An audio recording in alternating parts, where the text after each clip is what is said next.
untuk saya capai untuk podium tu tak mustahil.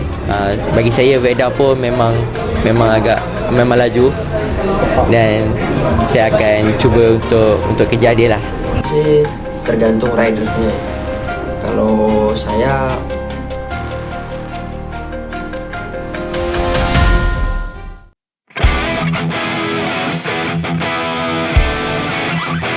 Di tengah ketatnya persaingan Moto3 musim 2026, satu nama tiba-tiba menjadi pusat perhatian di Circuito de Jerez, Angel Nieto, Veda Ega Pratama.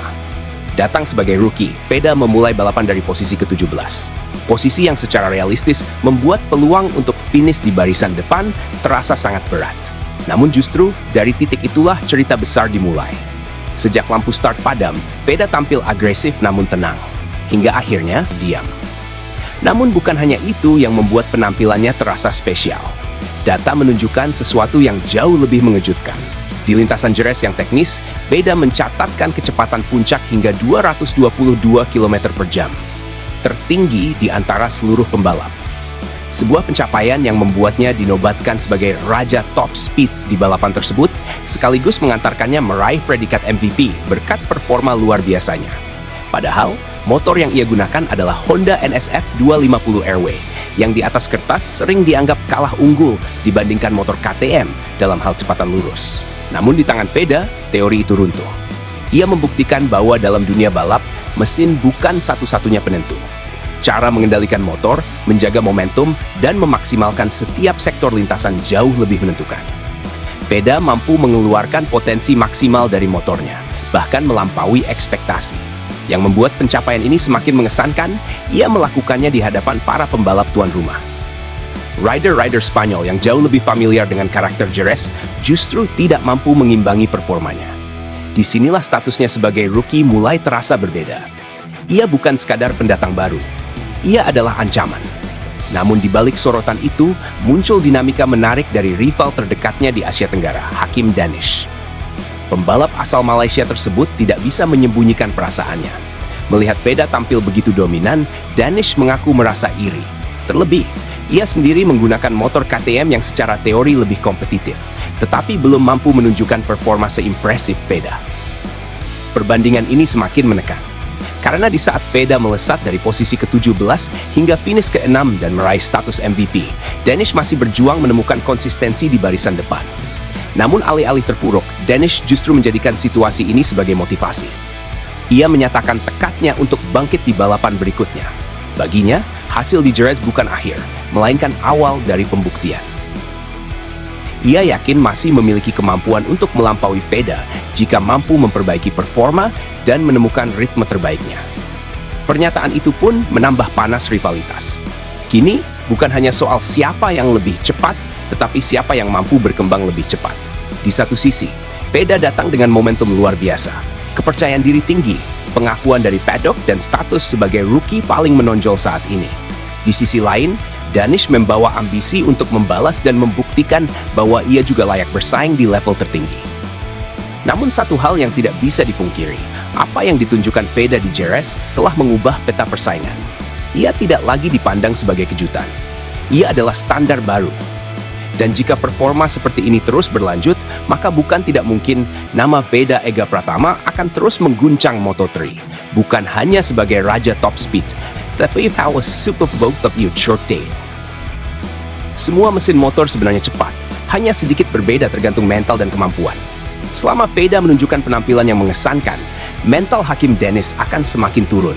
Itu menjadi tekanan batin. Saya paham Danish cakap seperti itu. Maknanya, motor tidak cepat. Nah, untuk mengejar kelompok depan sangat sulit. Brian Uriarte yang menjadi juara RBRC 2025 juga agak kesulitan untuk mendapatkan ritme di putaran awal Moto3. Hanya Veda Pratama saja dari RBRC 2025 yang tampil bagus hari ini. Belajarlah dengan cepat, jangan hanya selangkah demi selangkah, harus langsung maksimal. Itulah sebabnya Veda Pratama bisa berada di depan. KTM juga lebih cepat daripada Honda. Semua harus dianalisis, baik itu setelan suspensi, timing, keberanian, maupun skill. Semuanya harus dikaji jika ingin menang. Sebulan tidak ada peningkatan.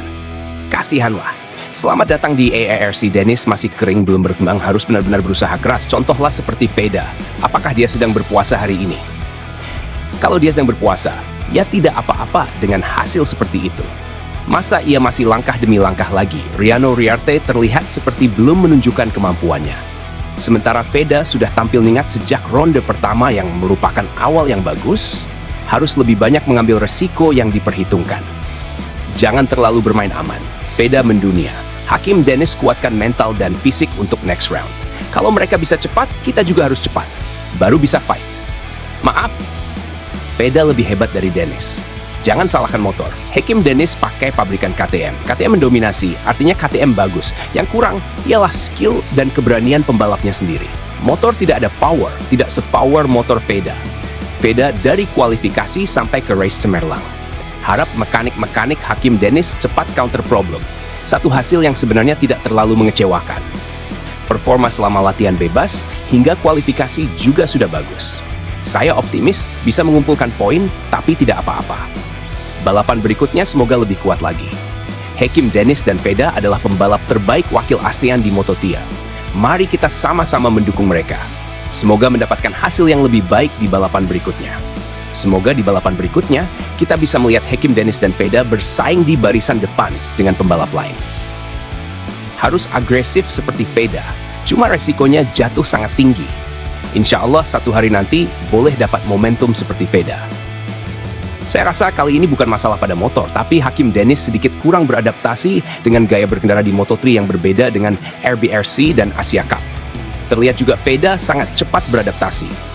Bahkan lebih menonjol daripada Brian yang tidak pernah mengalami masalah motor kurang tenaga. Honda juga tidak pernah menyerah dengan motornya. Jadi Hakim Dennis harus bangkit. Insya Allah masih ada peluang dan waktu. Terima saja Veda lebih bagus. Hakim Dennis dan tim harus kerja keras lagi. Lihat Indonesia Rider nomor 5. Lombok depan terlalu cepat. Maknanya motor kurang power. Motor sudah bagus, cuma ridernya mentok. Lihatlah Veda. Ya memang Hakim Dennis tidak punya skill. 2026 adalah tahun terakhirmu. Semua mesin motor sebenarnya cepat. Hanya sedikit berbeda tergantung mental dan kemampuan. Selama Veda menunjukkan penampilan yang mengesankan, mental Hakim Dennis akan semakin turun. Itu menjadi tekanan batin. Saya paham Dennis cakap seperti itu. Maknanya, motor tidak cepat. Nah, untuk mengejar kelompok depan sangat sulit. Brian Uriarte yang menjadi juara RBRC 2025 juga agak kesulitan untuk mendapatkan ritme di putaran awal Moto3. Hanya Veda Pratama saja dari RBRC 2025 yang tampil bagus hari ini. Belajarlah dengan cepat, jangan hanya selangkah demi selangkah, harus langsung maksimal.